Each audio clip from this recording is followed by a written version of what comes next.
सोनाली फोगाट का जिस्म मौत के बाद पड़ गया था नीला। 3 साल से लगातार दुष्कर्म कर रहा था ये शख्स। सोनाली फोगाट की मौत के मामले में अब धीरे धीरे कई परतें खुल रही हैं।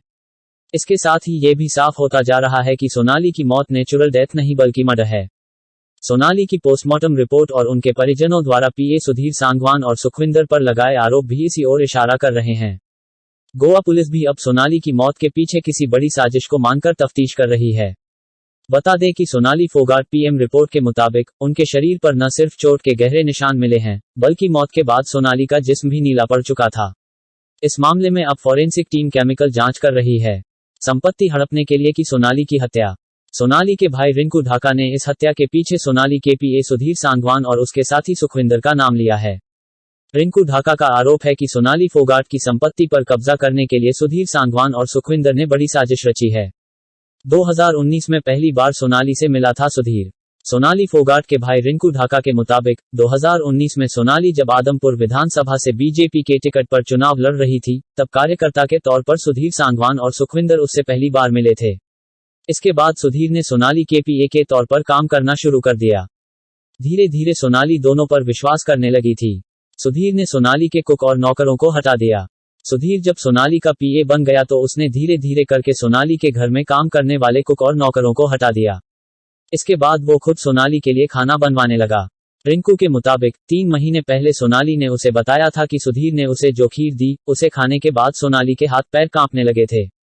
बाद में सुधीर ने गोलमोल जवाब देकर बात को खत्म कर दिया। सुधीर के कागजात बिना देखे साइन करती थी सोनाली। रिंकू ढाका के मुताबिक सोनाली अपना सारा लेन देन, दस्तावेज और प्रॉपर्टी से रिलेटेड काम सुधीर सांगवान के जरिए ही करवाती थी। यहां तक कि वो सुधीर के लाए किसी भी कागजात को पढ़े बिना ही उस पर आंख मूंद कर साइन कर देती थी। सोनाली ने जीजा को बताई थी अपनी आपबीती।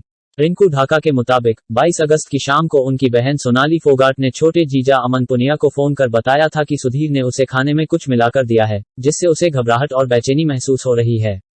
इतना ही नहीं, सोनाली ने यह भी बताया था कि पिछले साल हिसार में उनके घर जो चोरी हुई थी, वो सुधीर ने अपने दोस्त के साथ मिलकर ही कराई थी। कई बार किया सोनाली के साथ दुष्कर्म। सोनाली ने अपने जीजा अमन को बताया था कि 3 साल पहले सुधीर सांगवान ने खाने में नशीला पदार्थ मिलाकर उसके साथ कई बार दुष्कर्म किया था। इसके साथ ही उसने इसका अश्लील वीडियो भी बना लिया था। इसी वीडियो को वायरल करने की धमकी देकर वो सोनाली को ब्लैकमेल कर रहा था। वो सोनाली से अपने मर्जी के मुताबिक काम करवाने लगा था। सोनाली को देते थे जहर। सोनाली के भाई रिंकू के मुताबिक सुधीर सांगवान के प्रेशर में आकर सोनाली फोगाट ने अपने दोस्तों और घरवालों से भी बातचीत बंद कर दी थी। इसके बाद सुधीर सोनाली के फोन, प्रॉपर्टी के कागजात, एटीएम कार्ड और घर की सारी चाबियां भी अपने पास रखने लगा था। गोवा में नहीं थी कोई शूटिंग। रिंकू ढाका ने पुलिस को दी गई शिकायत में कहा है कि 23 अगस्त 2022 की सुबह 8:30 बजे उनके बड़े भाई वतन के पास सुधीर सांगवान का फोन आया। उसने कहा कि आपकी बहन सोनाली की शूटिंग के दौरान मौत हो गई है। इसके बाद वो गोवा पहुंचे और पता किया तो वहां कोई शूटिंग नहीं थी।